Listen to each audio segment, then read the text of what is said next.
Hello, this is Douglas Darian Walker, and I'm joined by my brother Rob.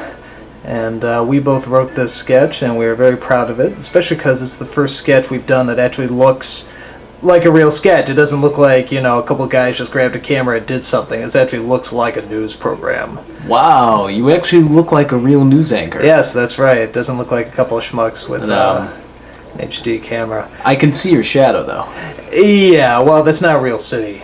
In fact, I think you designed that city, that Gotham City there. Yeah, actually we got into a small argument because Doug's original backdrop was just a picture of Chicago. Actually, it was. Actually, it still is a picture of Chicago. Yeah, but I was saying it doesn't look like Gotham City. He's like, what are you talking about, you idiot? Chicago is Gotham City. I said, yeah, but they dirtied it up and did all sorts of things. So I sort of added a few little touches here and there, and you can barely see it, but one of the buildings in the background also says Wayne on it. Yeah, it's actually very well put together. Now, we should say how we came up with this. We both saw The Dark Knight, and I guess like everyone else, we were really, blown away by it. And of course, we really like the Joker, and we're trying to think of something we can do with the Joker, but the only problem is that we're both too vain to shave our beards, so unless we wanted to go the Cesar Romero route, we couldn't really just put makeup over it. That isn't going to work. So I just had this idea, it was just an image of the Joker on the phone talking to a reporter, and that's it. I had nothing else. And at first, I think the original idea was to talk about, is the Joker more, do villains get more publicity than heroes? And the Joker was there to talk about it. But then it got kind of weird because it's I think it brought up that he was being nominated for an Oscar and stuff. And then it's like, well, wait, does the Joker know who Heath Ledger is? And the whole thing kind of lacks some focus. So. Yeah, so we decided to make it a real issue, about violence in the media. And, which of course I think the Joker could talk about. And then I think I was telling you this idea. And then you had this idea that Batman calls in, and we just started improvising, what they say, what they would do, and we just basically kept riffing off each other until finally it got down to the whole purple M&Ms bit, and then we just broke down laughing. Yeah, this is a sketch. Yeah, we needed to write it down. Just as soon as you hear Batman say, "You're not getting your purple M&Ms, Joker," it's like that. I just died.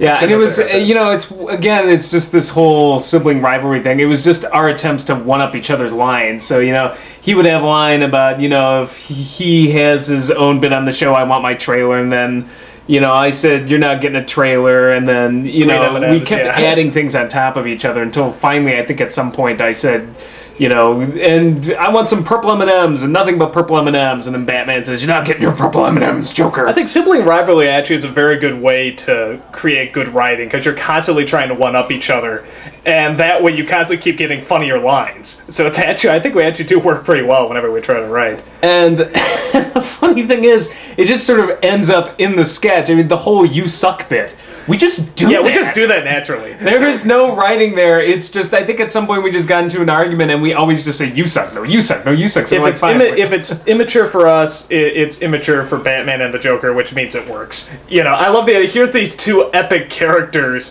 just resorting to, being children, just yelling, you suck at each other. It sort of just completely demystifies the mythos. And the little scrolling at the bottom, who did that? Who wrote that? I have no idea, but whoever they are, they're a genius. Yeah. Rob obviously wrote that. Yeah, and it was kind of hell because it scrolled okay, but then we had to fit in because a lot of the jokes match up with what's going on. It was a pain in the ass to match those up. It took us a whole night. It was Bargo. It took 8 hours, and I kept yelling at our producer Bargo, who's trying to show us how to do this because he's like, we have to break this up into a million itty bitty pieces, and I was just like, Bargo, there has to be an easier way to do this, and he insisted there wasn't, and we took 8 hours doing this all day, and the next morning I come in and Doug's like, guess what, Rob? And I'm like, let me guess, there was an easier way to do it. He's like, yes. It took 5 seconds. It took 5 seconds. Now Bargo, for those who don't know, he's also the Harvard teacher in this. Morales Raja. Which could be a very racist name. We don't know. He seemed to be okay with it, so that's always our excuse. This thing, I just was just like, well, he's the moral center of the show, so I'll call him Morales, which is a Spanish name. A Spanish last name, I'm pretty sure, right? But yeah, but then he's Indian, so I just went Raja. So it's the stupidest name I've ever. That's how you came up with it. Yeah. Well, I'll tell you the funny thing, too, is that every time we use Bargo, we've kind of come to the conclusion he's kind of like Christopher Walken, and that he's not like a phenomenal actor or anything, but he's very entertaining to watch, and he gives us the greatest bloopers. His bloopers are just hilarious. Mostly because he doesn't memorize any of his lines. No, when he comes in, he has no idea what he's going to say, which just makes it all the more funny. And I don't know if anyone else laughs at him whenever they watch our stuff, but I mean, I just crack up every time he's on screen. I think he has so a tendency to go totally William Shatner on us too, which is pretty funny.